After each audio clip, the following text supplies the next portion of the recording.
How could conscious capitalism exist if everyone in the world was financially free? I think everyone in the world will be financially free one day. If you look at the amount of people that capitalism has pulled out of poverty as measured by countries that have actually instituted it as opposed to taking it away, the numbers don't lie. We need to export more people into ownership. It's 4 magical words: skin in the game. For a lot of humans, they're acting without skin in the game because they don't have equity, they don't have upside in their job, they don't own any assets, they don't have things to lose. And so that becomes the tragedy of the commons, which is when everybody's responsible for somebody, nobody takes care of it. And so that's why conscious capitalism will work, is if we can get more people slices of ownership. But what we do want to figure out is how can we get more people to have knowledge, which I think is the great equalizer. I saw this on your IG. You said, my first encounter with death changed me. It was the indifference to the brown-eyed, brown-haired woman like me that really made me cry when you went in for the inventory of the women that were deceased. And you said, that's why I built a business that empowers, proving that what you build is more important than where you donate. I think at first audible, people might get it, but they don't really get it. Like, can you allow us to really get your motivation for this? Because this is super early in your career. Very. Yeah. I had my quarter life crisis at 20 years old. And at the time I was working in journalism. I was still going to school. I graduated a year early from the Sterling Institution of Arizona State, mostly hanging out partying. But towards the last 2.5 years of that, I got over that. And I was trying to figure out where I could make my little mark on the world. Yeah.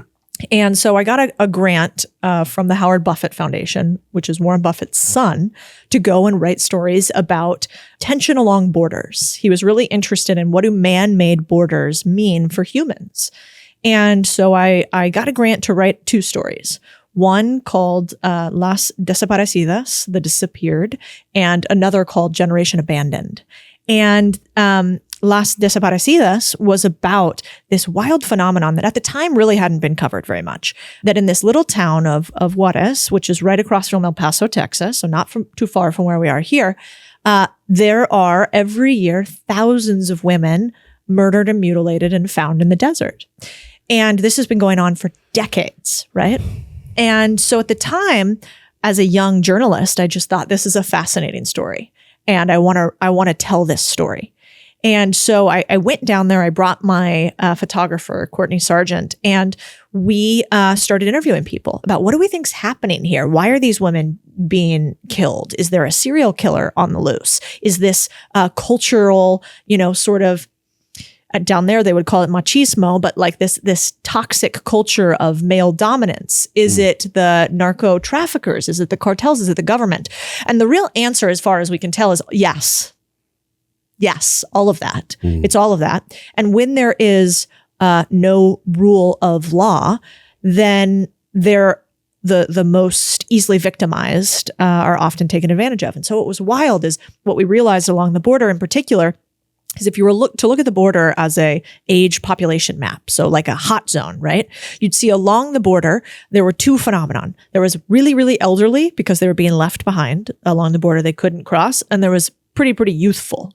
And that was because all these people were coming from South and Central America to the border, to the maquiladoras, the big factories there, like Lowe's, Home Depot, blinds, everything that you think of in the US is either predominantly made in China or in Mexico. Yeah. And so these women would get bussed into these factories every single day, but they didn't have any family structure. They had no protective structure.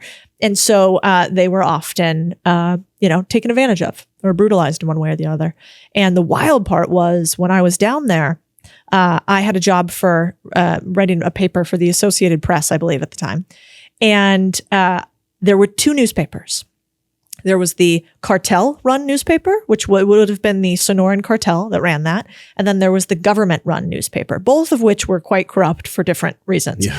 And every single day in the desert, they would find women. And there would typically be in somewhere in the newspapers a body count.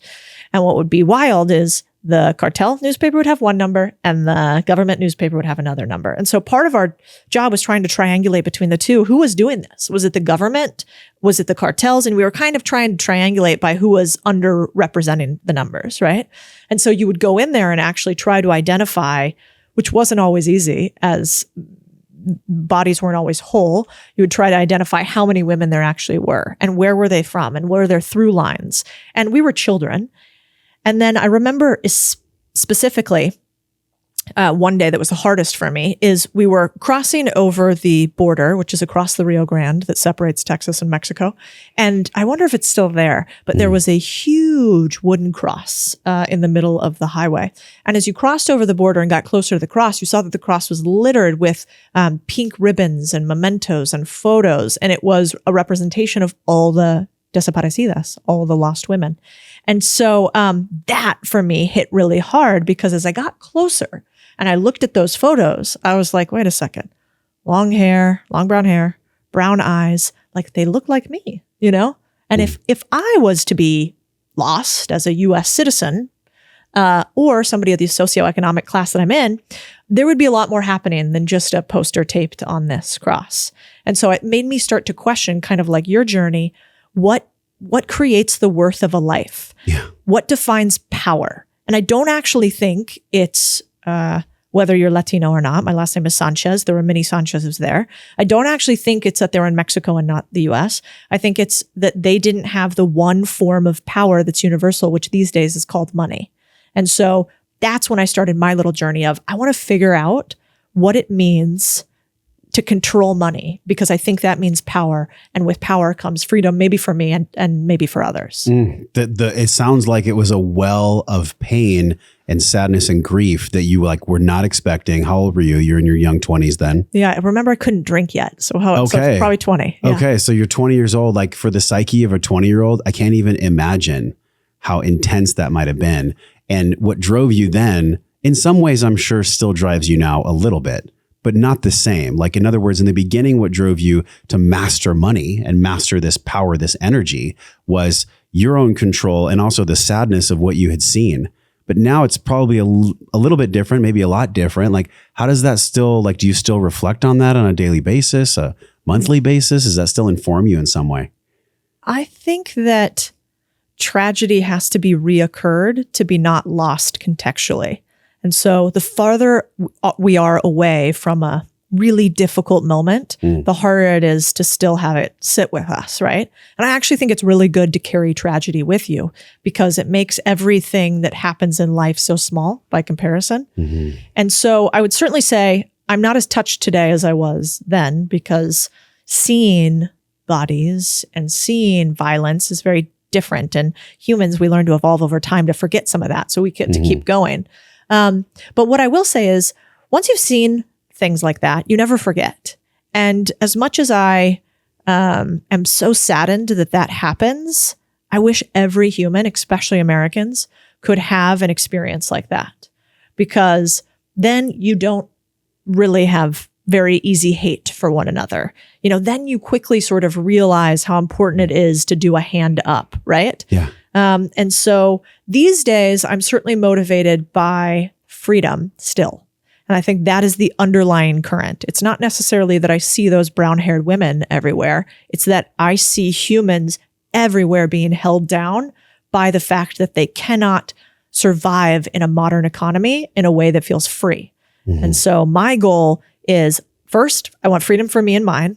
Don't get it twisted. Yeah. I want freedom for my loved ones, then the community, then our city, then our country, and then, sort of the world. And it's in that order. Yeah. Well, the only way that we can actually live free, because we all signed up to be here on planet Earth, otherwise it wouldn't be happening, is to master this game of money. It's something that I fought for a long ass time. So many people have a wound around money. Yeah. And I'm sure you've explored this quite a bit in many different platforms. Maybe you've even been asked this on a stage at some point in your life where someone was like, look, I have all the skills, I have all the relationships, I have all the deals, all the opportunities, but there's some kind of subconscious block, or there's some kind of wound in me that literally I hit a glass ceiling when I try to make over 100K or $1 million or 10 million.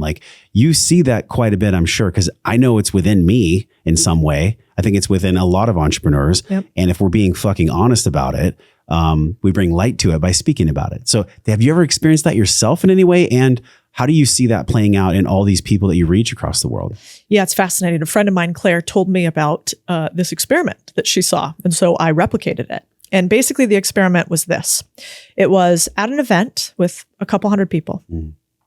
And I said, I want you to visualize money and your relationship to money. What does that feel like, sound like, smell like to you? And then I want you to physically represent it. And we had everybody close their eyes, and I stole this, but I can't remember who I stole it from. So apologies, whoever that is. I want you to physically represent how you feel about money. And so if you can imagine a room full of 100 people, their eyes are all closed. And I said, okay, now sort of represent, nobody's looking at you, nobody cares, however you feel about money, do it. And of course, my feeling for money is kind of like this, hands are up big. I'm like grabbing it. I kind of got a grin on my face. And that's my natural state. I'm like, give it to me. Yes. And as I look around the room, this was predominantly women in the crowd. So it'd be interesting to see what it was for men. What do you think they did? Small, kind of like, yeah, very small, almost, I looked around and it was almost like people were beating them. There was, everybody was really small or like kind of sad or a little scared or maybe like a little bit, tiny hands up. And that was the first time I realized, oh man, you can't start with tactics with people. Actually, most humans, to your point, have some sort of wound that has to be filled. Yeah. And if you don't start there, then all of the tactics I tell people, because I'm very tactical, will not do anything because they're built on a house of sand. And so that's why I think I've become more comfortable over the years with people who help with mental blocks and emotional blocks and spiritual blocks. Whereas historically, quite honestly, I was like, get the fucking work. Like, what are we doing here? I thought it was unnecessary. I thought everybody should just work through it. And then seeing this and a few other instances made me realize, oh, no. We have to get people really to increase their self-confidence level before we can really tell them how to make it to the next level. Yeah. So you imbued yourself along the way with this, but like you were not born into a wealthy family. Like this is a kind of Americana middle-class fam. So where do you feel like you got that spark for the entrepreneurship or just spark for this relationship with money? Like it wasn't just in Arizona at school. It was something else. I think it's my father. I would give him probably most of the credit. And you said that you have a son or a daughter. I have a son and we have a mystery baby on the way. How exciting. We don't know the gender yet, y'all. Early congrats. Yeah. So I think it was my father. My father was the type of father who never called you a princess, who instead always said you could be president, who helped me learn how to shoot guns, go into the wilderness, play softball, play volleyball. He was never the sort of dad that thought that was for girls, and so he couldn't do it. He would wear those ridiculous little softball shorts and white high socks right with us as a coach of the team. And he's like a hairy sort of Latino looking dude. So you can just get the full visual. Yeah. Did he have a mustache? Yeah. Okay. He does. White hat, maybe. Yeah. You nailed it. Just like a little bit it's on extra the screen right in now. the middle. Yeah, exactly. So anyway, he was just a huge champion for me. And I think that made all the difference in the world. And then, not to dissuade my mother at all. She was certainly the same, kind, nurturing. But I almost feel like we women, we either are hard on them or we put them on pedestals for our fathers, but usually it's a lot of pedestaling. And then a lot of times for mothers, we're hard on them. We see ourselves in them, I think, in the future. And so anyway, between the two of them, that is why I think I was comfortable enough to kind of go out and get them. Although my brother's completely different. So I do think there's some force within each of us that is our choice. Too. Younger bro, older bro? Younger. So you're 7 years. So you're big sis? Yes. Okay. Yes. So the responsibility, it's always interesting because we've had people on the show that have sold millions of copies of books around how the psyche works and the space between the head and the heart. Emotional intelligence and finance, they're not as far apart as people think they are. And maybe there was a point in your career where you really had to go into the emotional side of what makes you you, because it was potentially holding you back from making more money or holding you back from being more successful. Maybe it was a selfish desire, like, okay, I'll get this emotional intelligence figured out so that then I can make more money. Or it could have just been something intuitive from you. Because when I look at your media and I see how you show up and the way that you speak and you teach others, you can't get to that kind of a place of articulation unless you've done enough work on yourself to be confident and to have a base level or a big level of self-love. How did that work out for you? I would take a curious, confident human over a high IQ, non-curious human just about any day of the week. And so when I think about the type of people that are in finance, we over-index on intelligence and IQ, which is actually, I think, a real problem because curiosity is usually where you find the answers. And so as a journalist, you really have one job. The one job is to ask the right questions, and everything else is a byproduct of that. As long as you can wrap those answers in story, then you can win. And so I actually found a lot of similarity between journalism and finance that was unexpected. Especially, I remember when I was in private equity, I was at, one of the very first firms that I worked at. And I didn't realize that there's this unwritten rule in high finance and maybe in a lot of higher level positions, which is that we don't ask questions that make us look dumb. You know, it's like, don't ask that question because it shows you don't know what you're talking about. Sure. This is really, really normal in big corporations and in high finance.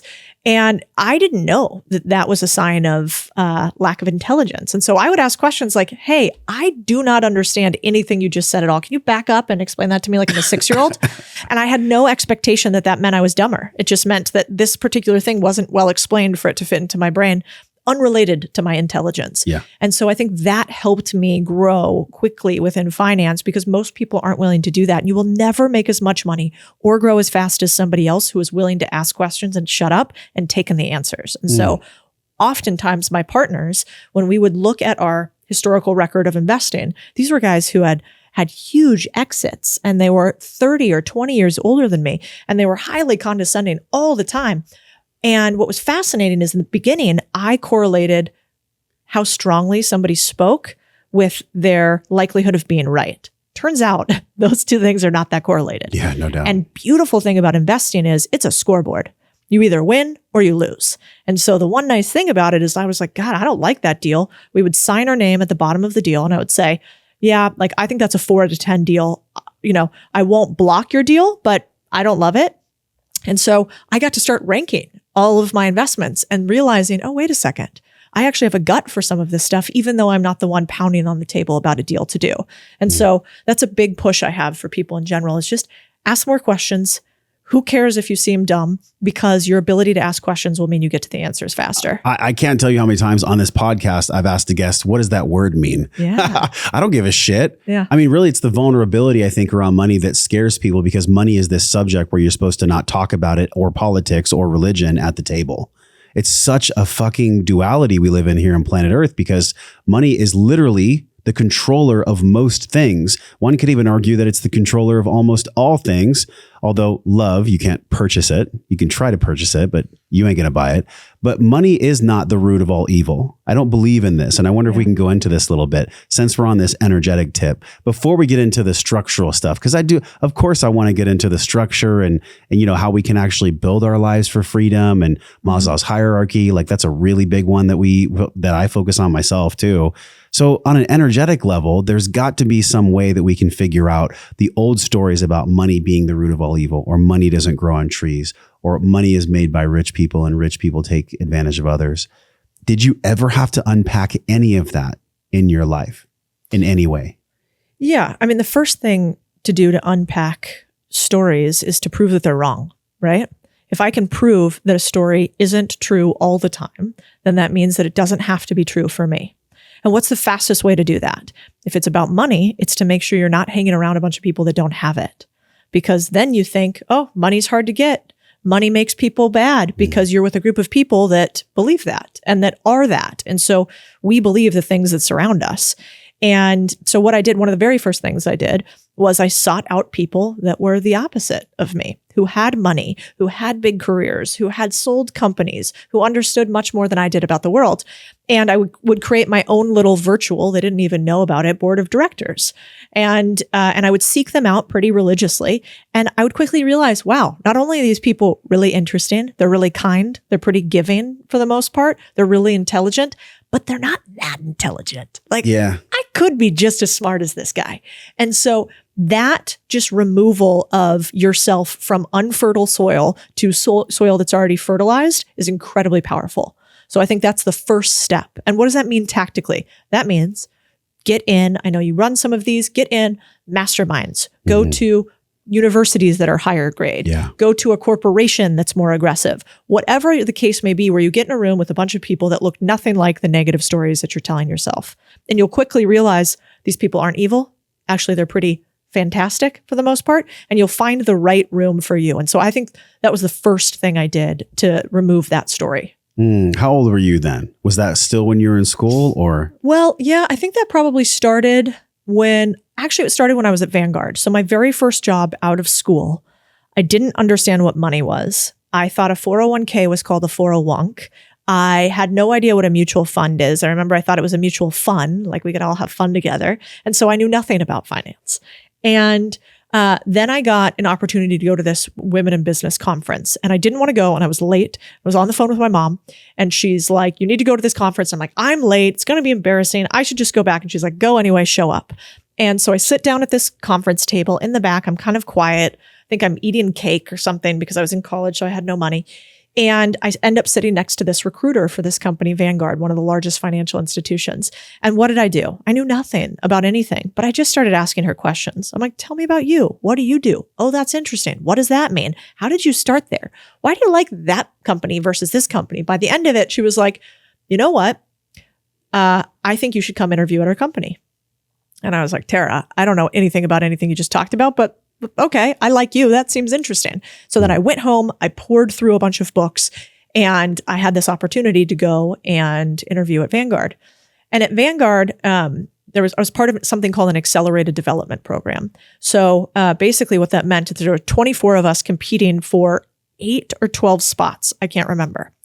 And everybody else competing had already been in this program for 6 months. They'd already been pre-selected.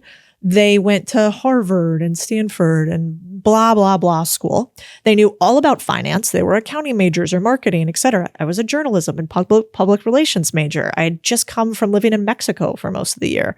And I remember I sat down on the first day. It was like a 1-week evaluation process for this. And I didn't think I was going to get the gig.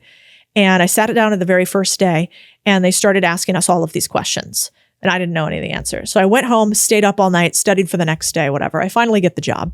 But what I realized in that moment is, oh, these people, they're totally different than anybody I've met before. You know, they're not the struggling journalist who's a little bit jaded, who, you know, smokes a little bit and talks about the problems in the world, but never does anything about it, right? They're not my college friends that are all partying and going to frat parties and sororities parties and, club promoters, which was sort of the crew I hung out with. I thought these people are really different. And I wasn't sure I liked them then, but I knew that I wanted some of their knowledge. And I think it was that moment where I realized, oh, wait a second, like there's an opportunity to level up here. And I think I want to try. Yeah. There is a lot to be said about being in friend groups that hold you down unconsciously, because we've all heard this phrase thousands of times. You are the byproduct of the 5 people you hang out with the most. Yeah. And I think we all feel that. We all get that on some level.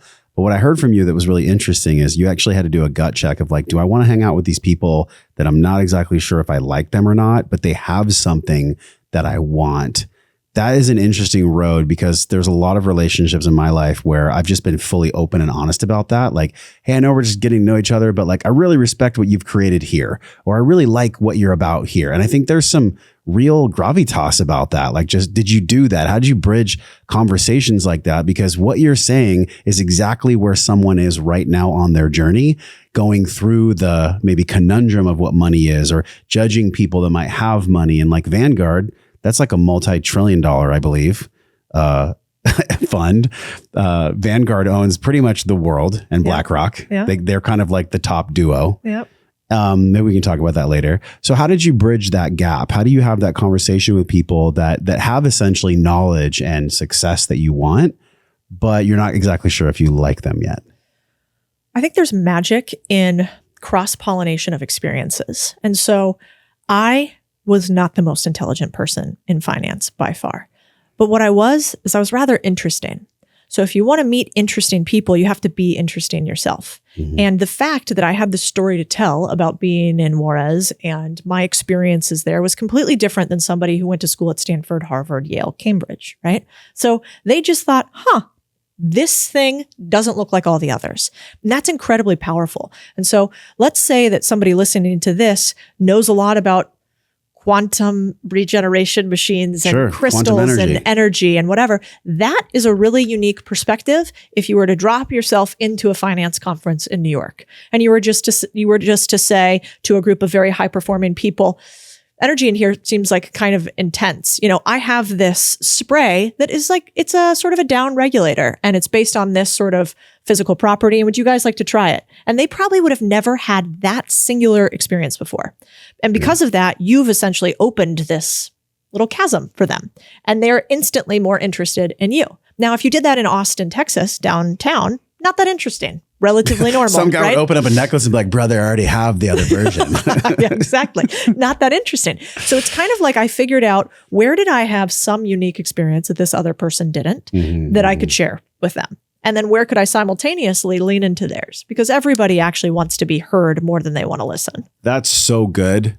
One thing I love too, it's funny how the universe works. Yesterday, Carrie asked me, what's the definition of contrary?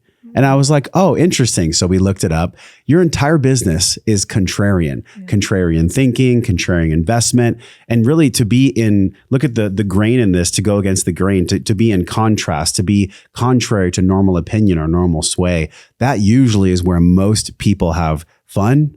They get success. They do fun things. They travel the world, but they have to get there by really going into areas that most people are afraid to go into. Either because of a mental story they've been telling themselves or some kind of fear in their family lineage. Like, when did you first come across this like branding and the etymology and the essence of being a contrarian?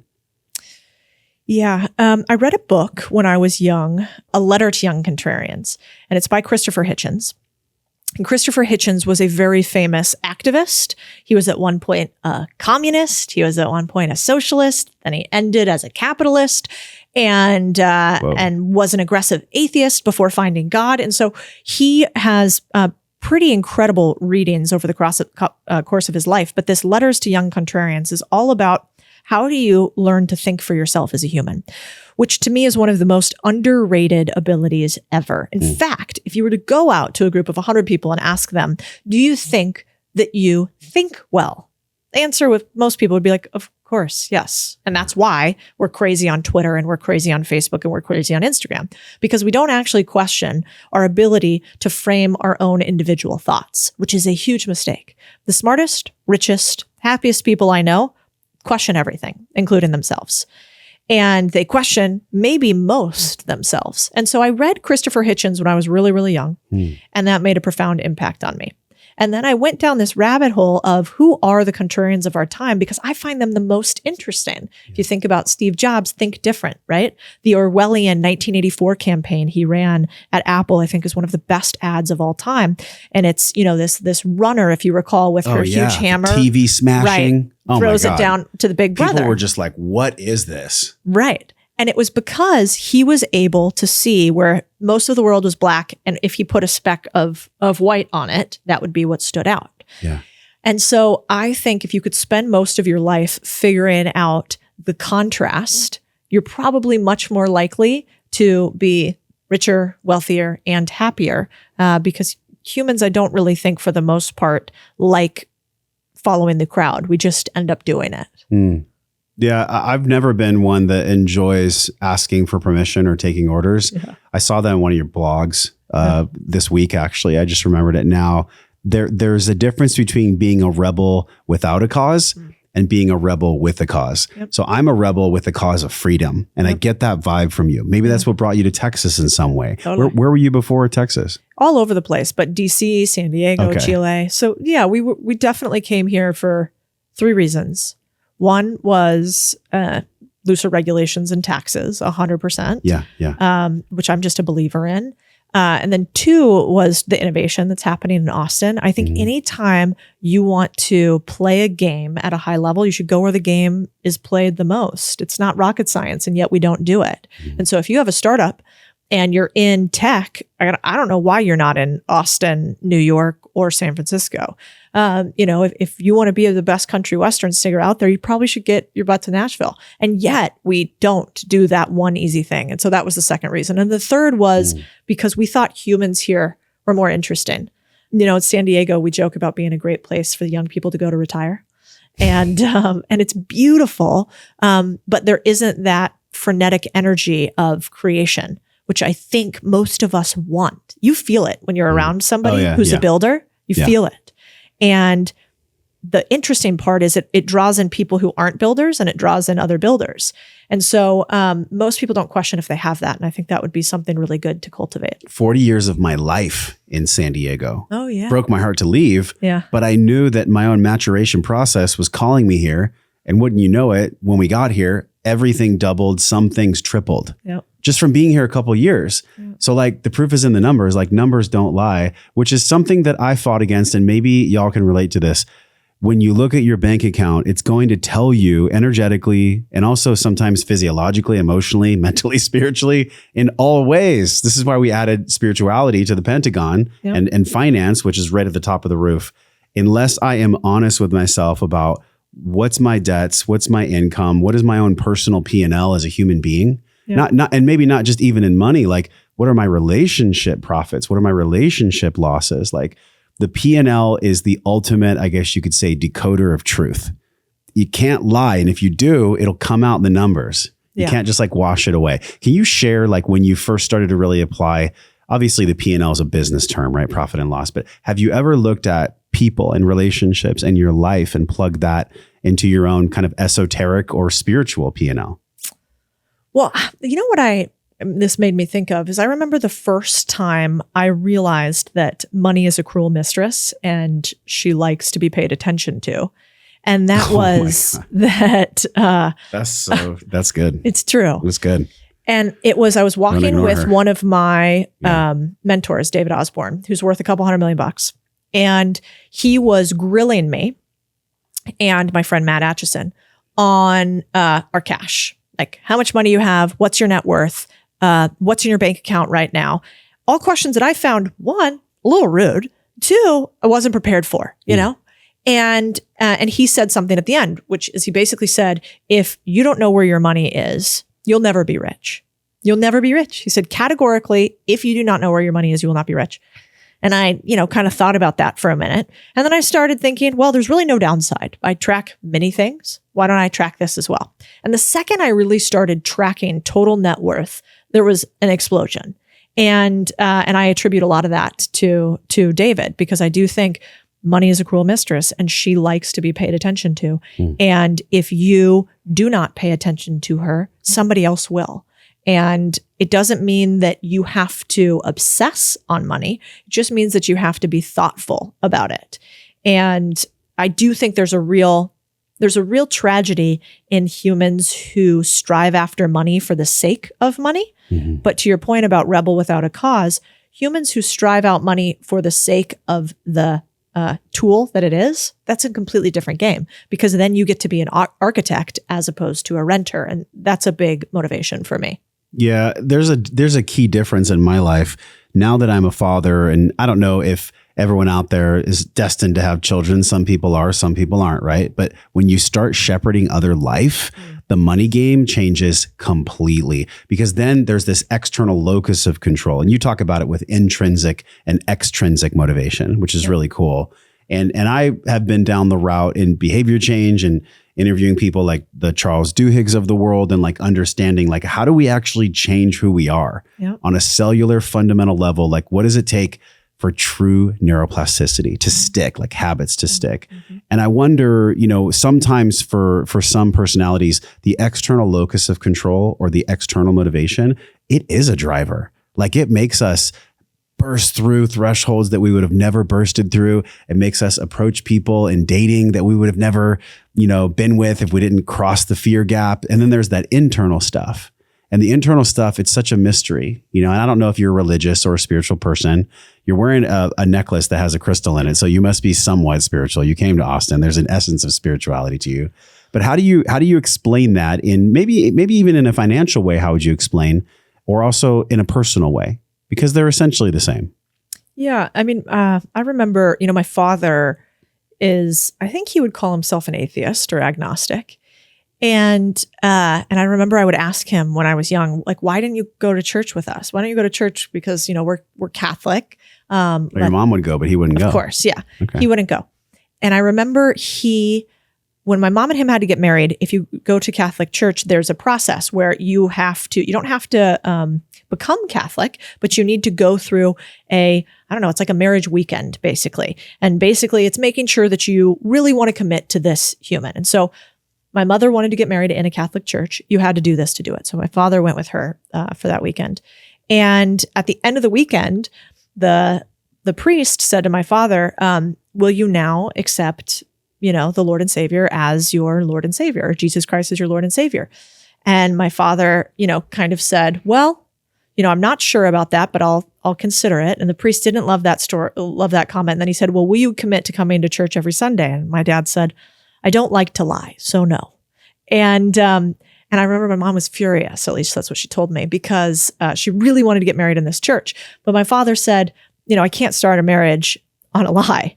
And he's like, I wasn't sure after a weekend about Jesus. And I didn't think it was likely that I was going to go to church every single Sunday. In fact, he's like, I don't know if I've ever met anybody that goes to church every single day on Sunday. So it doesn't seem to be a fair question. Yeah. And what I thought was fascinating about that is I have never met a more honest and straightforward man than my father. And yet he wouldn't describe himself as overly religious or spiritual. He would say, do the right thing and don't lie because it's easier to remember. And so my little moral compass is a little bit old school. It's the golden rule. Do unto others as you want to be done unto yourself. And maybe do things, even if it doesn't mean you go to heaven, even if it doesn't mean that, you're more energetically aligned, do it just because it's right. And I think that's more interesting anyway. And so I don't have a strong spiritual practice besides going outside for walks, communing with nature a little bit, and believing that if I do the right thing, the world gets a little bit better. Yeah, well, I can sense from you that might be a spiritual framework without the esoteric language. Yeah. Like it makes sense to me. At least I can experience that from you. Yeah. And especially with the world you came from, the financial world is not a place where you're putting crystals on the table during board meetings. That ain't happening. No, maybe it'd be better for it. I like it. Might honestly, it would probably do them a world of good. Maybe they could have the Lila Quantum on their table or something. But I think about this question of what drives me and what makes me really want to stick to the changes, and essentially the freaking promises that I make to myself. Yeah. And the promises I make to myself depend on really my energy and my opinion of oneself. That's an intrinsic view of who I am in the world, like my identity. But the extrinsic is interesting because I can see other people doing well and I get excited. And in the past, I might not have gotten excited. I might have compared myself to them. Oh, yeah. Comparison is the thief of joy. So to go back to this, how would you explain this model of success? Let's talk about it personal and financial success through this lens of internal and external motivation. Yeah. There's a great book on mimetic theory. And basically it's that most of the things that we want are due to external stimulus that tells us that we should want this thing, AKA extrinsic motivation, which basically means I see that you have a beautiful table here that we're podcasting on. I have a cardboard one. I think that I need this beautiful table, right? And as opposed to intrinsic motivation, which means that somewhere inside of me, for some reason, I want this thing, even if nobody else has it or nobody else wants it. And what's very hard to determine as a human because of all of our societal programming is which one's which. But yet what I've found is that when you can, let's take it from a hiring perspective, just so you could see it in another human outside of you. When you hire somebody and they find joy in the journey, and they think it's fun to do it, as opposed to they want a lot of money, even if they're good at it. This fun to do it, enjoying the journey beats somebody who's incredible, but just wants money almost every day of the week. And it's because that it goes back to that curiosity thing. When you're really curious about something and when it's really interesting, you can't help but become obsessed and go down a rabbit hole. And you will beat those who are really grinding themselves against a gear continuously. It's kind of like yoga, when you get in a yoga position and it's really hard, like the first time you do crow or something, and you get in it and you're like, there's no way I can force my body to do this. I'm not strong enough. But then you have one little tweak that makes you realize there's a leverage point and it's not very heavy at all. And so that is intrinsic motivation, is when you use leverage because it's what you're uniquely skilled to do anyway. And so when I think about my life, if I wanted to just make a ton of money, the most money humanly possible, I probably would have stayed in finance and grown a couple more funds. We managed billions of dollars. We made hundreds of millions of dollars a year. I would continue to do that. I probably wouldn't be on the internet with a newsletter. And yet I kept coming back to wanting to write because of that intrinsic need. Even though when I left my last partnership, I remember two things so vividly that really pissed me off from my partners. One is they said, well, if you talk about money online, you might as well call yourself Grant Cardone. And I was like, I'm sure he's fine, but fuck that. That's not my style. And two was like, good luck on your little blog. And I remember those like just sat with me. And then I was like, oh, if I talk on the internet, does that mean I'm a guru? And if I have this little newsletter, is it always going to be little? Is this a tiny business? Am I playing small? And then I realized like it didn't really matter. It was the thing that I wanted to do. And then lo and behold, I'm a lot bigger now than those individuals and my net worth is bigger. And yet I no longer feel the need to compare between the two because I found my leverage point as opposed to grinding through private equity like I think so many people do. And so that's how I measure success now is if it's not a fuck yes, it's a no. If I don't think that it's intrinsic motivation, I try to question it. Yes. And then I redirect because often I'm wrong. I wonder the way you articulate things, like there's a fierceness, but there's also like a calmness. And a lot of times when people articulate in that world, they're just kind of like stuck in a hardcore masculine phase where they're like, well, this is just how it is, motherfucker. And like, that's cool. Like that works somehow, but too much of that, even for us as men and definitely for women, it can exhaust the nervous system so hard. And I remember we even had to, wait for the perfect divine timing of this podcast because you had said, yeah, I'm actually like getting through some health journey on myself. And so it'll be a couple months before we can meet. And I was like, cool. I've been through health journeys too. Who hasn't? So did you ever feel like that edge of masculine energy where it would at some point serve you so greatly with success and then other times it would feast upon your nervous system? How did you balance that? Oh yeah. I mean, I still feel it today. If you go look at my feed on Instagram right now, for instance, I was realizing as I scrolled through it, I was like, I feel a certain way when I'm watching this. And then I realized I wasn't smiling. I was like, this is how you buy a small business. And this is what you do. And I was very serious in all of them because I don't script anything. So I'm thinking through, how do I buy a business? What's the easiest way to say this? I'm very left brain as I'm going through it. Yeah. And so my team made me this big sign out of wood that just says smile bitch on it. And it gets lit up right behind me. And so, I think often I slip into the masculine because of my finance background. Sure. It's very standard. But the flip side to that is I remember it all starts kind of with your programming and then you have to deprogram yourself. And the really successful people are the ones that had some sort of programming. They usually went through struggle. They had some realization and then they reprogrammed themselves to be who they actually are intrinsically. And mine was when I came into finance, which I'm not that old, but back in the day, I mean, we had to wear pantyhose and like a suit every day to work at Vanguard.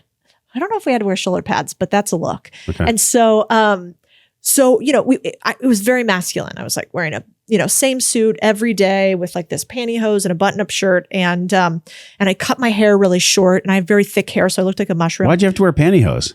Mandated by the company, Vanguard. Wow. Is that wow? That was 2008 too. That was not too long ago. That is truly old school. Yeah. Okay, 2007. Continue. And so I think they got rid of it into like 2008 or 2009. I'm sure the internet will tell me. But so I cut my hair really short and I didn't wear a lot of makeup because I thought that to be successful, you had to be kind of masculine.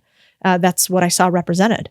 And then at a certain point, I realized, wait a second, I got Chad, I got Brad, I got, Tom, like they all look the same. They're all in the same suits. I have a weird opportunity to be slightly different.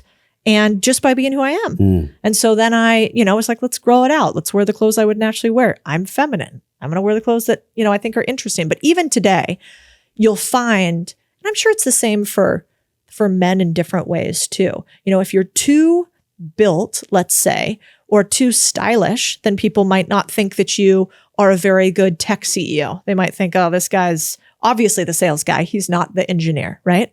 And for a woman, if you're too good looking, let's say, or too voluptuous or wear too much makeup, people also often assume the same thing. It's a weird societal index that you have. And so I think you just have to figure out what's the balance? And I think a lot of people make themselves out to be victims out of it. So woe is me, I can't be like this, as opposed to what's the game that we have to play and how do I earn the respect that I want but also still be true to who I want to be. Yeah. And you just calibrate it over many, many years. But there were certainly points where that was really difficult for me.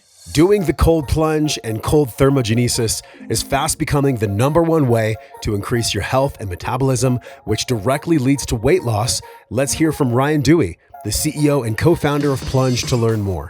At this point, you've probably heard about cold plunging somewhere on the internet and wondering what all the hype is about. Well, here at Plunge, we like to take all the stress out of the problem by providing at-home cold plunge units that provide crystal clear cold water on demand. As opposed to lugging ice and getting that trough in place and dealing with dirty water, the Plunge provides it always in there ready for you. Cold plunging is one of the greatest ROI tools that's out there. 2 to 3 minutes every single day, and you get the increased dopamine levels, a more resilient immune system, a regulated nervous system, and ultimately just a more calm, peaceful outlook on life. We truly believe that when you take the plunge, you change your life. We'd love for you to check us out and see what the cold plunge is all about. Save $150 off your brand new Plunge, plus get free shipping right to your home by heading over to joshtrent.com/plunge. Use the code WellnessForce. This is hands down my top daily biohack for longevity, inner peace, and mitochondrial health. Don't miss out on this special limited time deal. Head over to joshtrent.com/plunge. Use the code WellnessForce. Save $150 off your brand new Plunge and a super special deal of free shipping. Was it in any way that learning curve of like how to just be your most authentic Codie and not have to be a plug-in or look like the Toms and and all the people at the table? Like, how did that manifest into your life? And in some way, did that ever cause you any health issues where you had to be constantly grinding and pushing the gas pedal down? Or did you find a way to balance that? I've always found that when you focus on the outcome and what you want, a lot of that little stuff floats away. And it might come from the idea that I always go back to context. And so when I was first at Goldman, let's say, in 2008 and 2009, when the world was sort of collapsing back then, I remember I was the youngest analyst at the time.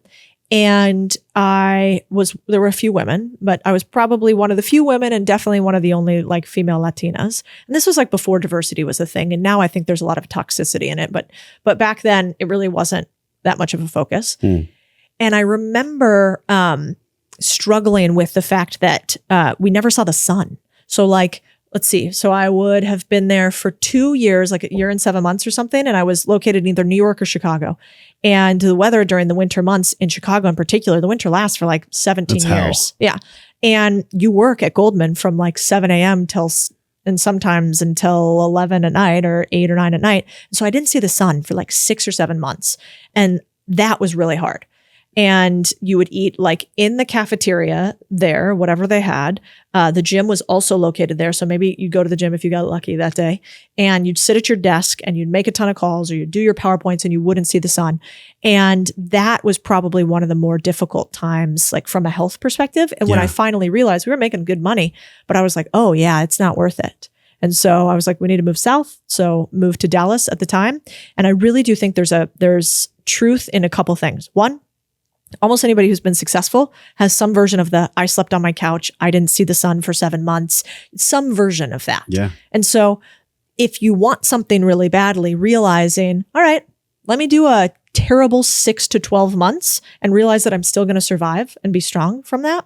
And then 2, a wake up from it that you probably want something slightly different from what you were doing that day. And you were working harder and not smarter. But I'm not sure that you can get to that harder, not smarter point without working really dumbly for a while. Yeah. And I did that. Yeah. I think everybody's done that. That's created almost anything. There's that struggle phase. Yep. Almost like, the imaginal cells that are created inside of the chrysalis when the caterpillar turns into the butterfly. We kind of have to liquefy sometimes. That shit's hard. It's really, maybe it's designed that way.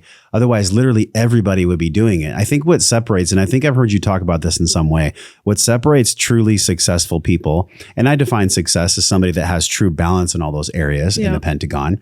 Someone's bank account could have 8 figures in it, but if they're lonely and depressed and sad and their life isn't robust, then is that truly success? I think that the people that are really successful, and I wonder how you feel, they have this essence to them. They have this confidence to them that they have this true mastery or they're in the process of mastery of those 5 areas. And they also just have a secret ingredient. I don't exactly know what that secret ingredient is. I wonder how you might explain it. But to me, it feels like it's just perseverance and grit. Because without that, literally anything that's hard could knock you down, even if you truly loved it. What do you think about that? Yeah. Well, one, I think your whole human perspective is really important. Now we sort of judge our friendships and the people we determine are going to be partners or people that we choose to do life with by a couple of different things. And one is, at the end of the day, I never really see your bank account. So I want some monetary success there because that tells me that you also have a life view that's similar to mine. Like, I want money so that I can make impact on the world. But also, our closest friends usually are people who are, if they're in a relationship, they think really highly of their significant other. They bring them around. We're not around a lot of people that talk poorly about their significant other. I think that's weird, but that is very normal in finance, for instance. Interesting. And especially I've found for like a lot of the men that I'm friends with, I'm like, if you're not bringing your wife around and you have negative things to say about her ever, we're not friends, not interested. And my husband's very similar. So they're sort of the same vein. And then the second thing is, my husband and I have this thing we talk about called, will they hide us? Which is, during the pandemic when everything was under lockdown and people were crazy, we were sort of laughing about, well, what if people get really nuts and we disagree with everything that they're doing?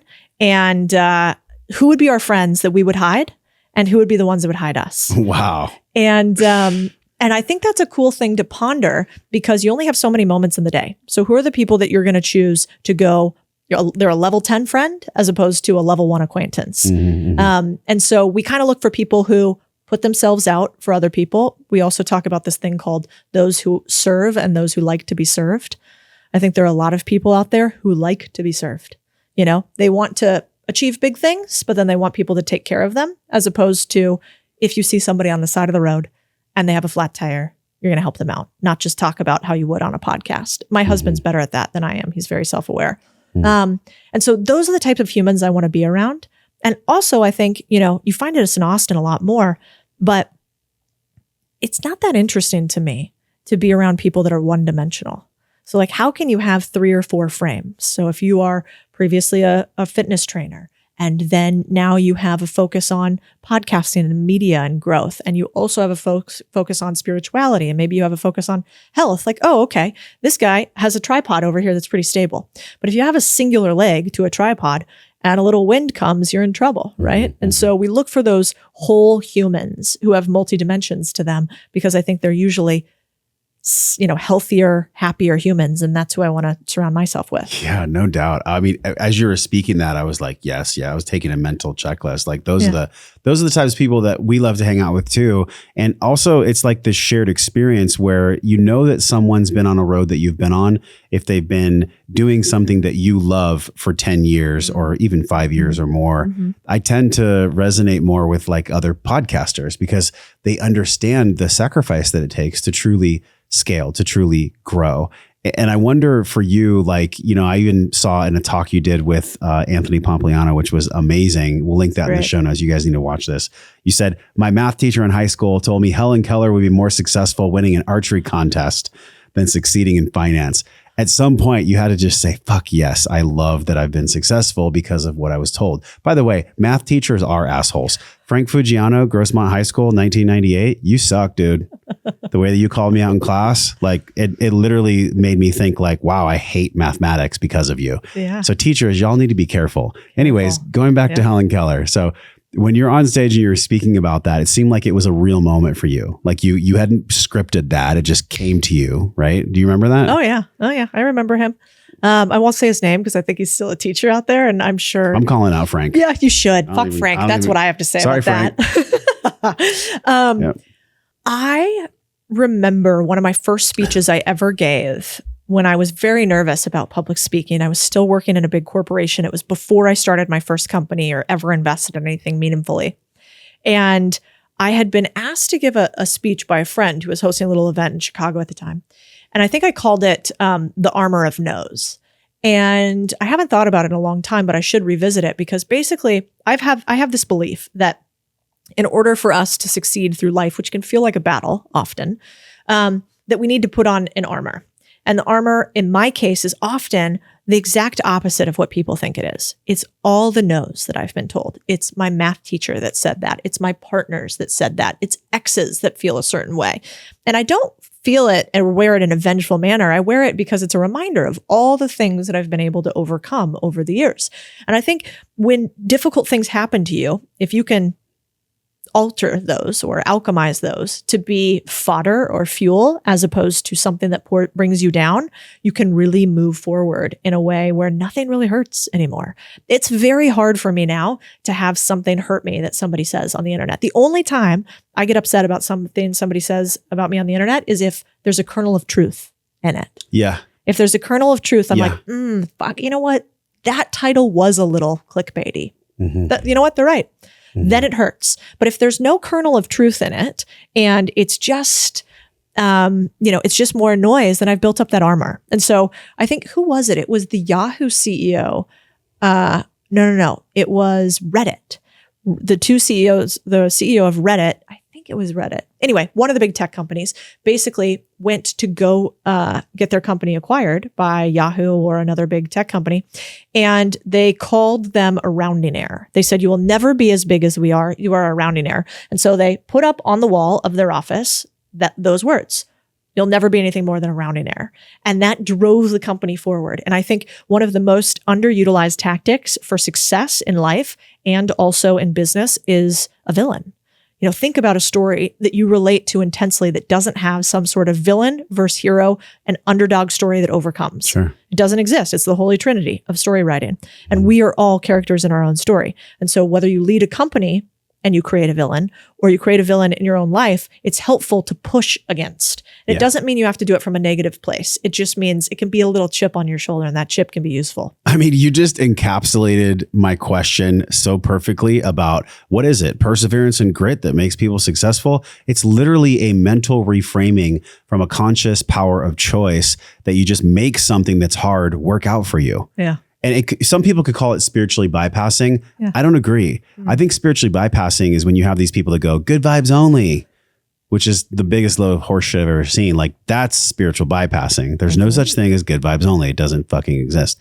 But what I do think exists is the agency, the power of choice that you flex in that moment. Like you said, when the founders put on the wall the message that they were told, when Helen Keller succeeding at archery was going to be more advantageous than you being successful in finance, or even I'm trying to reflect in my own life. Like, I think the math teacher said wow, you really have a hard time figuring things out, don't you? I think he said something like that. Yeah. And I'm like, shit, I spent the last 25 years figuring things out pretty well. Exactly. So thank you very much for that contrast. The hero's journey, the separation, initiation, the hard thing, and then the return with the wisdom. Totally. That's what I got from you. Well, and I think, if you're listening to this now and you're not where you want to be, write down your villain. Write down the one-liners or two-liners or 10-liners of what people have said against you. Throw it up on a mirror and get after it. And every time you don't want to do the next sit-up to get rid of the extra fat you don't want, or you don't want to make the next cold call to close the client that you need to, go back at that, picture that human, sit in it for a second, and let that be a fuel to you. And then you build up these calluses, and calluses allow you to lift bigger and bigger weight. And so it's not as hard, I think, as people make it out to be. Or if you're doing yoga and you said if you adjust, also if you breathe. This is why we have 1,000 students in our breathe program, because without breath work, I don't know where I would be. Like, if I don't remind myself to when things get hard, my physiology shuts down. And when our physiology shuts down, everything else tends to shut down as well. Yeah. So I wonder, from that place of you taking care of yourself, and now actually the model that you've created is about free thinkers, the free thinkers that really remove their emotion from the rationality of the responsibilities that are coming their way. In order for them to do that, they have to tend to their physicality. Do you implement any physical practices when you experience really hard stuff? Do you have a breathwork practice, or do you just have the calluses mentally that you've trained over time when the hard stuff comes that challenge your freedom of thinking? Sometimes I use sort of the irony complex, which is when something is really hard that I don't want to do, I just do something harder. And so instead of, I don't want to do this, so I'm going to take a bath or a walk or something, I'm like, I don't want to do this, so that means you're going to do this other thing that's even worse. And that works for me. But humans are funny, right? And so I think every human has a unique calibration that they need. I use, okay, you don't like this one pain, that means you're going to do 20. But I think on the flip side, I do a lot of things daily, not necessarily when I'm in a tough moment. I've learned to sit in tough moments and realize that I'm probably about to learn something and do it anyway. And when things are scary, that's probably the exact thing that you need to do. But I do have a practice of every single day. I work out pretty much every single day. Even if it's not that intense, my husband, for instance, he goes hard. He looks like he's about to die. He's sweating in the gym. I mean, he has a 37 pack. I'm not that way. I go hard, but I don't go that hard. And so I do that every single day, and I'm really big on walks. And so quite a few years ago, before I think Steve Jobs had sort of talked about his walking meetings, one of my mentors was an Ironman. And actually, this was at Vanguard. His name was Rob. And Rob would take our one-on-one meetings, which we had every other week, and we would walk and talk the whole time. And so he normalized for me really early. I mean, this was 2008, probably. He normalized for me really early the power of just moving your body when you're thinking, and how the thing that we do wrong so often now is this. You know, we're sitting in chairs, we're hunched over, we're at a keyboard, and we don't sit up outside, get some sun, and stroll. And I think often things in life are simple, they're not easy. And we mistake the fact that they're simple, but not easy with the fact that they're hard. They're not. And so I instituted not taking phone calls before 10 a.m. or taking meetings before 10 a.m. probably like 2 years before I became my own boss. So I was an employee. I didn't tell anybody. I didn't make a proclamation, but I just scheduled my calendar. So I never took a meeting at that time. And I remember telling one of my colleagues, and they were like, there's no way you could do that. How could you ever just, not take phone calls before 10 a.m.? Lo and behold, I did it. I got all my best work in that time. And then I started realizing, I'm going to take at least one meeting a day walking. And so where in your life do you have more false narratives? And can you find somebody else who has the life that you actually would like to mimic and then copy it? Mm-hmm. Yeah, those things you learned, I guess you could say, the easier way because you did them and then you didn't receive any rebuke. There wasn't like people saying, why aren't you at the phone at 9:30? Like you made the choice, and it seemed like it was an almost effortless return on the choice in some way. Yeah, I try to take a lot of times the path of least resistance to things. So I would find, now, if I said that I wanted to not be on the phone from 3 to 5 in my job, that wouldn't have worked at that time. That was a really busy time. Yes. But in the morning hours, I could actually do that. I got in really early before people, and I would stay later. And so that was fine. But I think these days there's so many practices that people have. I just try to eat relatively clean, work out once a day, do a little bit of walking, and add things as they feel good to my life. But everything is about 60% of the time, every time. So I feel like I've heard that in a movie somewhere. Yeah, exactly. Okay, so let's go back to the emotion and rationality, because people that are hyper emotional or even hyper vigilant, there can be a blockage in the PFC, like all the blood drains out of the prefrontal cortex. When some people that have had hypervigilance or trauma or even TBI, or even just in corporate situations where there's teams that aren't being managed effectively and bosses don't know how to coach, and just really traumatic experiences. There's the financial freedom, there's the personal freedom, and then there's also the philosophical freedom. In order for somebody to truly be free, and you've spoken about this quite a bit, like there has to be this base layer of financial intelligence. Because one could say that they're a free thinker, but if they're in a job they hate, if they're in a relationship they hate, they don't like their body, how free are they? How much of a free thinker are they really when they haven't addressed really what we all signed up for here, and that is finance? Yeah, I think you're right. Surprisingly, the number one thing that usually changes everything else, in my opinion, is your body. Like if you start working out every single day and lifting heavy things and eating a little bit better, you're going to miraculously get richer, have more fun, have better energy, have better friends, have a better network. It's a total tragedy to me that we have so many people who struggle with health overall, because I think that is the biggest limiter on wealth. Because when you don't feel good, it's really hard to go out and do the things you need to. Go close a deal, go have a financial conversation when you're feeling horrible. Right. And so, so I almost always start there. Just lift something heavy every single day and eat a little bit better than you did the day before. We have something in all my businesses called the 1% rule, which basically means everybody at the company is responsible for making the company 1% better every day. So 365 days later, our company's not 365% better. It's thousands of percent better because we have multiple people that work at these companies.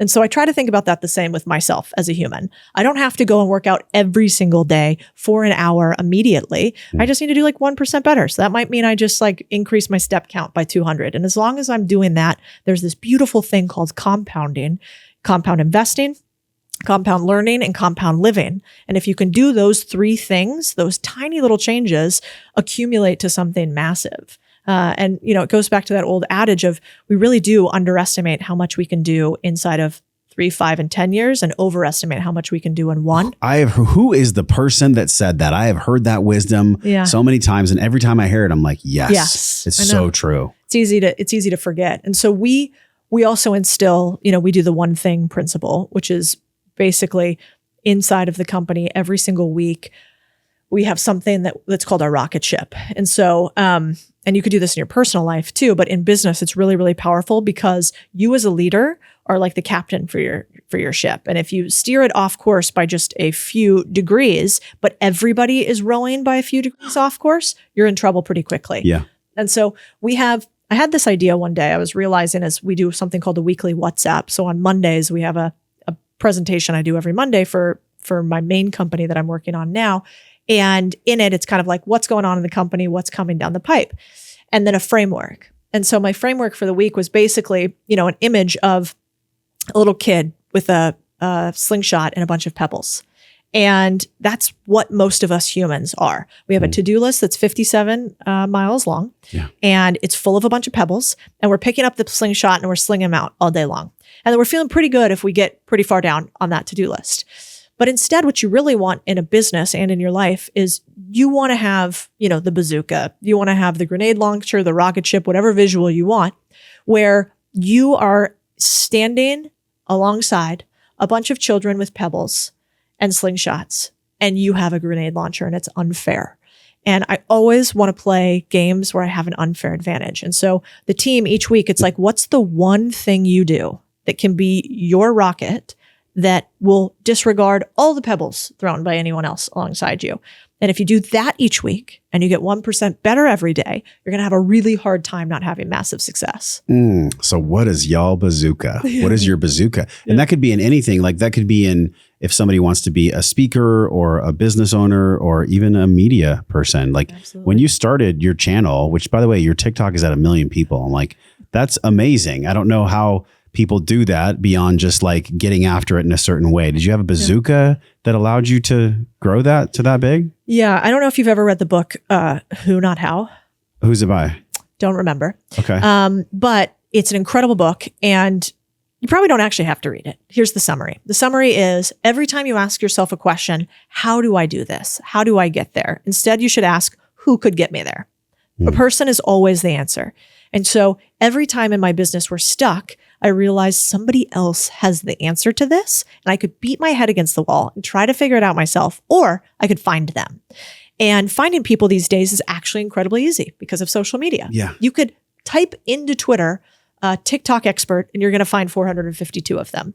And so my goal in life is always to get to the who is going to make the how irrelevant. And that's what we did with social media. We basically hired experts for each platform, and we hired them as consultants. So when I started, I don't like to fund businesses at a deficit. I like the business to make money day one. I mean, who doesn't? But this is a philosophy I have. I don't like to burn capital. And so I was like, I want to spend the least amount of money possible on this business. And so I hired consultants. I'd pay them for a couple hours here and there to tell me that they're 10,000 hours distilled. And so I did that for TikTok. I did that for Instagram. I did that for Twitter. And then every quarter, we do it again for all of those different platforms. And we do it for marketing if we're into that. And we're doing it for webinars if we're doing that. And we're doing it for buying car washes if we're doing that. Yeah. It's always who. But your ultimate goal isn't just to create this empire where you're seen as the oracle who's bringing financial wisdom to the world. Or is it? Because when I look at your programs, and by the way, we'll link it right now. Where can people get the programs to purchase for financial intelligence and business purchasing? And contrarianthinking.co is where everything is. And sign up for the free newsletter first. Like, get into the community Dip and your the toe in idea. there. Yeah. And then see if you like the idea of buying boring businesses or running, your own finances in a different way. Yeah. But there's plenty of stuff that we do for free. Cool. Because the reason I asked you that is going back to this free thinkers to remove emotion from rationality. In order to be free, we have to have that financial chasm filled. That has to be really secure for us.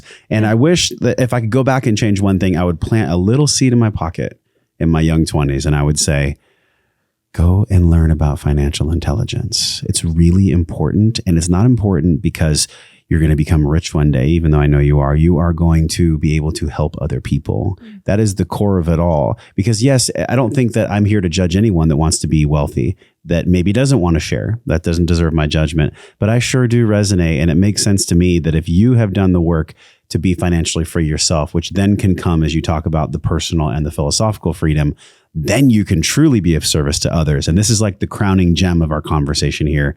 The Maslow's triangle, the way that you've done this 3-tier explanation of true freedom. When did that first start to come online for you here? Because I assume that's why you do what you do now. You don't have to. Yeah. You're in a place financially where you don't have to do anything you're doing at all. Yeah. So why are you actually doing it in the first place? Like, what does this mean to you?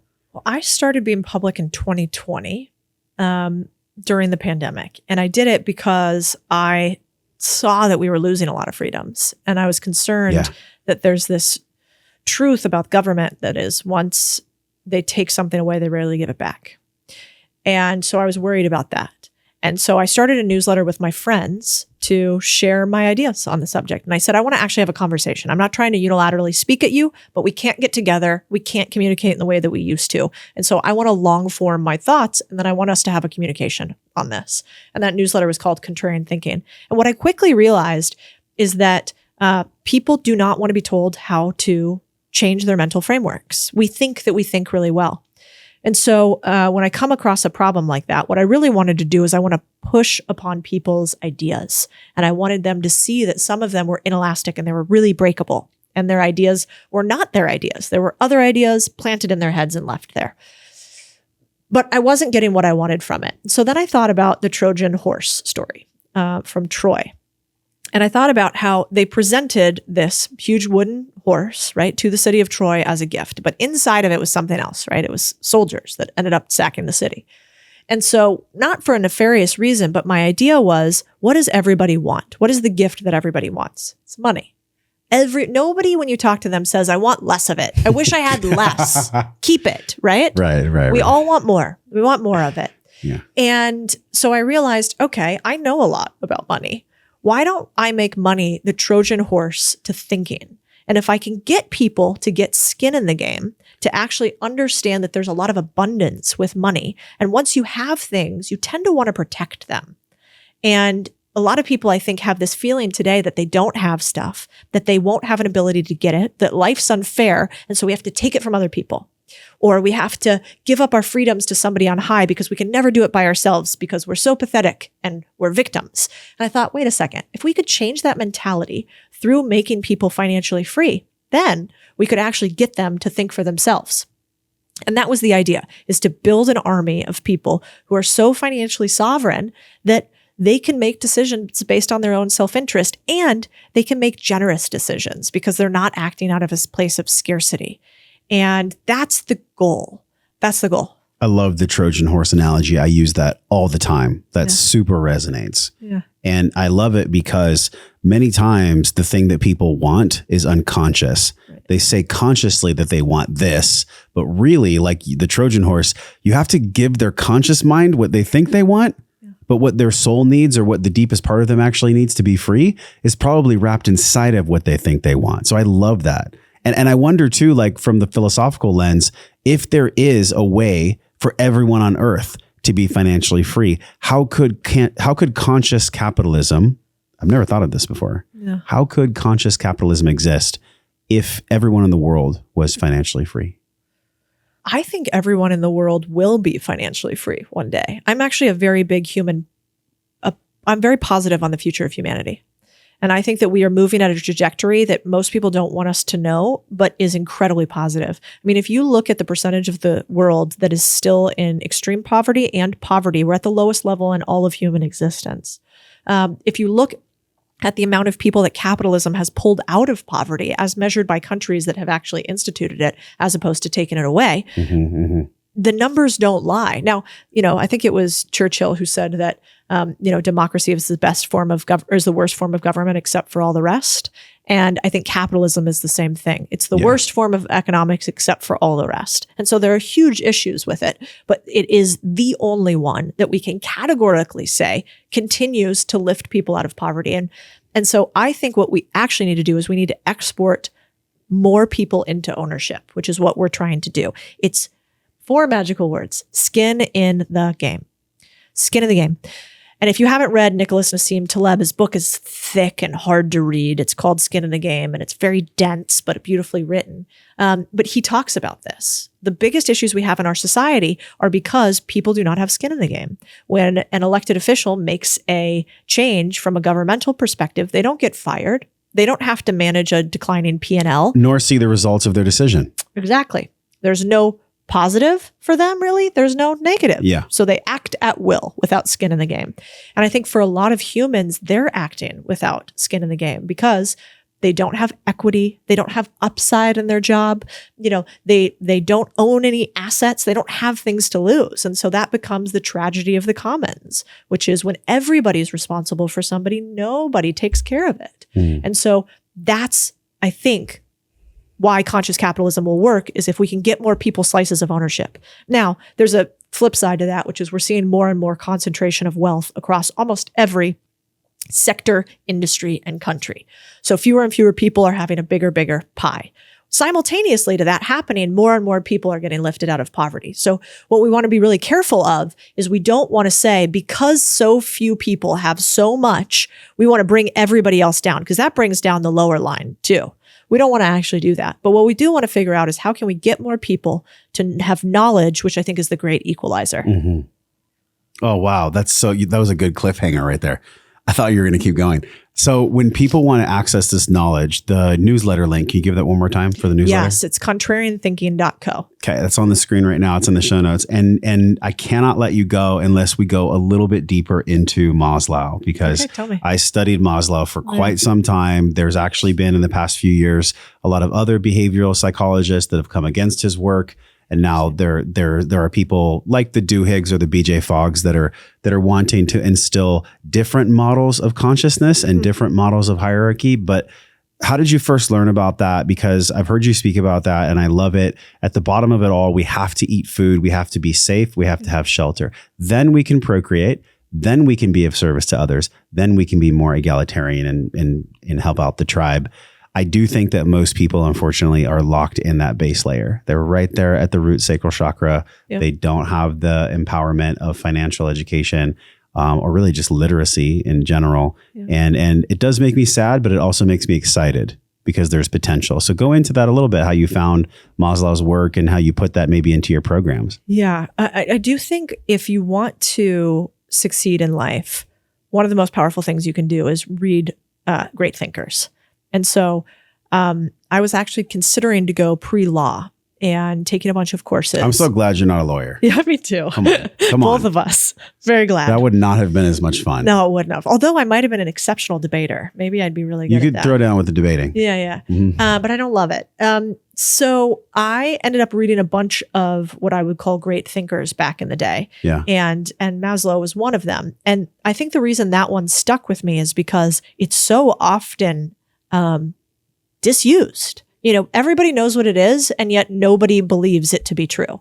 Everybody thinks that you can go self-actualize while you're trying to pay your rent. Nope. You can't. No. And so it's okay that you can't too, Yeah. It means that you can work towards that first level. We want to go from floor number 1 to floor number 57 without connecting the stairs. And so it's human nature. But I think the second that you realize, oh wait, I'm at level 1, I'm going to get to level 2 and I'm going to keep motoring up, and you have that belief that you can, everything changes. Yes. But most people don't think that you have to progress that way and that it's okay. I also find social media makes this worse for us because we're all a nation of pretenders posing with selfies and filters on top of our images, pretending to be something slightly different than what we are.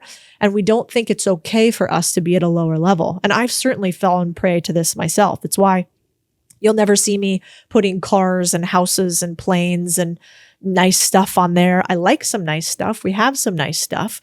But actually, that's no measure of success to me whatsoever. And I think it's perfectly okay for you to be at the bottom of the rung from Maslow's perspective, but have a keen mind working its way up. So then from that space, if somebody does resonate at the bottom and they're like, yep, that's me, I'm there. Is there an on-ramp? I mean, that's a whole podcast. We don't have time to go into the depth of that, but is there an on-ramp that might be a flick of a light switch? You know, in other words said, it's simple, but it's not easy for them to start. It's simple for them to start, but it's not easy. Is it really just the way that people save money, or is it the way that they invest, or is it the way that they do another ingredient, or is it all of it together? Yeah. No, I think it always starts with learn, then you earn, then you invest. So the first thing I tell people to do is kind of what we talked about in the beginning, which is you want to get around the right people. You want to learn from the right people. There's a ton of free resources on the internet these days. You want to consume it all until you feel so stuffed full you can barely handle it. And so you start with learning. That's, I always talk about my first 100K that I made it by working in a corporation. It was just from spending a bunch of time and skills on myself. Yeah. So you're skill stacking to start. Then you start optimizing for earnings. So negotiating your salary every year, if not biannually, if you can. Getting other side income, if you can. You want to optimize as much for making money after that second phase of originally building a foundation of learning. And then you can invest and have like real wealth. But I think where a lot of people go sideways is they hear about passive income and zero work for $5 million. And that's not really real. Yeah. All of that is real once you've learned and you've increased your earnings, and then you figured out how to invest. But I would skip the figuring out how to invest early and capitalize a ton on self-discovery, skill stacking, and increasing your earnings first, bar none. Mm-hmm, mm-hmm. Yeah, that seems like extremely practical starting out advice. And that is exactly, if I were to go back, I would do that first. I fell into the trap. And as we say goodbye, I'm cautioning everyone to not fall into this trap. And that is, there is no spiritual shortcuts. There are no financial shortcuts. Look what happened in crypto, where everybody got completely liquidated and destroyed. Many people here in Austin that had to move. And so anytime I ever feel that nervous system response where I make an emotional decision, I'm cautious of that now. And I wonder, just from that emotional perspective, as we say goodbye, like for people that are dealing with emotions in them around money that are negative, or emotions around gambling, or emotions around money that just purely aren't healthy. Could you give them any parting guidance as to how to manage their emotions around money? Because money has become, for many people, such an emotional buoy, if you will. Yeah. I think that's usually because people are being speculators, not investors. And so if you think about the gold rush, it wasn't the people who went out west to speculate on the price of gold and go try to dig it out of riverbeds that made a lot of money. It was the people who built really boring small businesses around them. They sold the picks and shovels. Yeah. And so anytime somebody comes to you with this belief, it's called the last idiot effect. So anytime somebody comes and says, you got in early and somebody else is going to come in after you and pay a higher price for it, and that's where your value comes, that's called speculation. And that is what creates that feeling to money. Like, well, I got it and it's quick and I got to get it now and then I might lose it, but this other person's going to do it. We don't want to do that. I categorically don't do it. It's why I never did NFTs. It's why I never played around with crypto. It's why I've never told people to do day trading. It's why I've never told people to actually trade stocks at all, because that is speculation and it's really hard to do well. And anybody who's actually done it at a very professional level will tell you that you don't make real money that way. You make money by playing long-term games with long-term people. And so what would that look like? It would look like, I'm not going to buy Bitcoin because it will appreciate long-term. I might buy Bitcoin because I believe in the underlying value, that it is a protected asset that can't be inflated. So I will put some cash in it for that use case. And instead of going in on this next hot stuff that I think is amazing, I might buy a multifamily property with a couple of friends all pooled together that we think is going to not only appreciate in value, but cash flow over a long period of time. You want to buy things that have real intrinsic use to them. And, crypto trading or day trading stocks is just the last idiot theory. It's, I'm smarter than you. I got in before you did, and I'm going to sell it to you. And you're going to then eventually be the one that's holding the bag. We don't want to play zero-sum games. We want to play games where everybody can win. And it's funny because someone watching or listening is like, well, you don't understand. Like, I can actually go in there and make money. I'm not the last idiot, which maybe that's what the last idiot says in some way. Well, and do you want to be that person? No. I think there is something to be said about, like, we have a mutual friend that introduced us, and he does a lot of investing in crypto. And I wonder what he might sit at the table with us and, challenge you in a respectful way. Right. Yeah. But the long-term game is the only game that, if you look back on charts and data, it's the only game that's won. 100%. It's the only one. All these flash in the pan ideas of anything. I had a company just offer me some equity.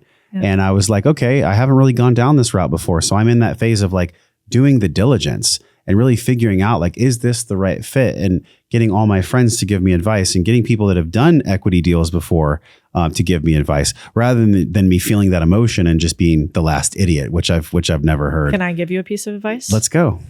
So if you're going to do an equity deal, here's what I would say. 99 out of 100 companies are never going to exit for a serious multiple, which means that you shouldn't take equity in lieu of cash. And so if that's true, then you want to have some upside, I always recommend distributing equity or equity with a cash payment. And what that means is you don't ever want to be left holding the bag where you think, God, I'm going to put in all this work and my expectations weren't met with what I thought I was going to get out of it. Yeah. And so instead of taking a straight equity play, maybe we don't have to talk about what the deal is, but let's say you were going to consult with with a nootropics company, and you were also going to talk about it on the podcast. And they said, okay, you're going to get 10% equity for that. I would instead say, I want to take a percentage of sales in perpetuity. So forever, for those people that I bring on, I want to take a percentage of their lifetime value with you. And I want to take a little bit less equity. I'll take 7%, and I want 3% cash payments that come to me monthly from an affiliate deal. Or I might say my typical sponsorship fee for my podcast is $5,000 a podcast. I instead will do $2,000 for you, and that's 7% of equity. But then no matter what, you're getting some payment now for the work that you're doing, because the founders take payment for the work that they're doing. You just want to make sure that you don't get stuck sort of with this idea of selling that I think has been falsely sold to all of us. It typically won't happen. And it'll be okay as long as you take cash along the way. And it's 99% that don't make it? Oh, it's more than that, 100%. Why do you think that is? Well, because if you think about it, why do I think that is? Well, first of all, just most companies fail, period.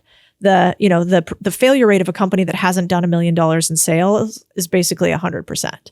The failure rate of any company over any time period is 100% because very few companies last forever. And so I think it's just a natural cycle that happens. And then specifically for venture capital, if you think about how the venture capital industry is actually really incredibly small.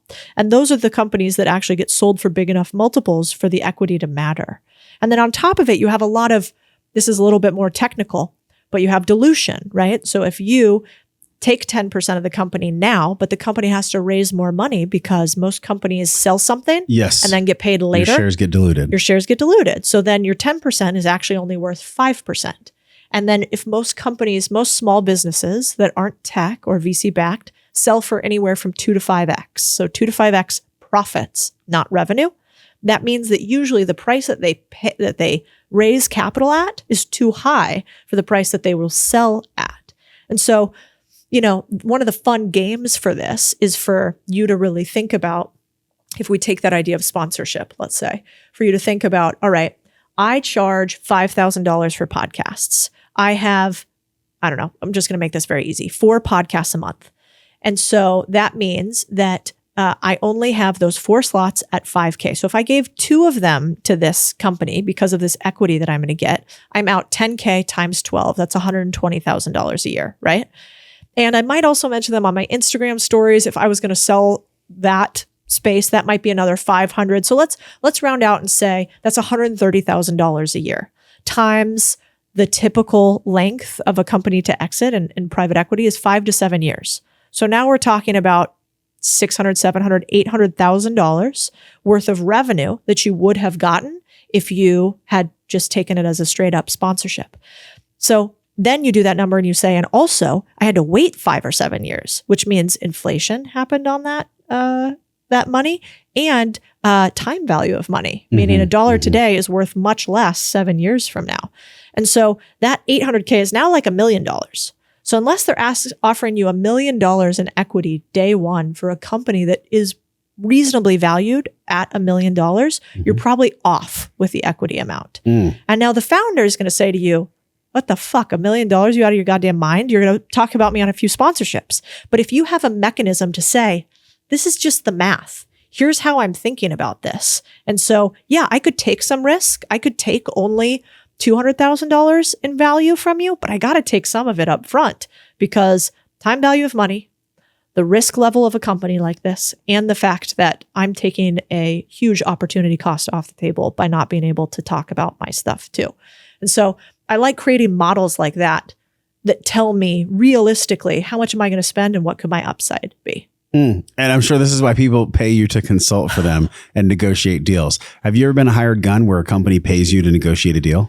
I don't do a lot of one-on-one consulting, but I have done it with like some big private equity funds that I sit on the board of. Yes. And yet you still choose to meet people where they are. Yeah. Through a media channel.